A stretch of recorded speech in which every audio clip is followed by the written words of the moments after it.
Turo niyo sa mga anak ninyo, lalo na sa mga lalaki, na hindi yan about gaano ka kapogi or gaano ka kayaman. It's about how you're put together. So, mag-workout ka, magbuhat ka, mag-sports ka, mag-aral ka makipag-away, boxing, ganyan, or any other self-defense. Manamit ka ng maayos, bumili ka ng mga gamit na sinusuot mo na makes a statement about you. Tsaka mag-aral ka kung paano makihalubilo. Ganun yun. Para you're well put together. Kasi yun ang totoong attractive.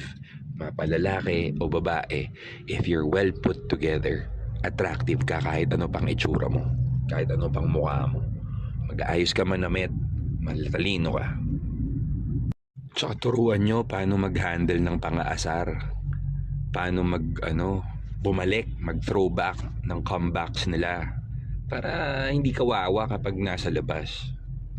Paintindi nyo na yung boses mo kung paano ka magsalita, kung paano ka maglakad, yung posture mo pag nakatayo ka. Turuan nyo ngumiti with their eyes, not with their mouth.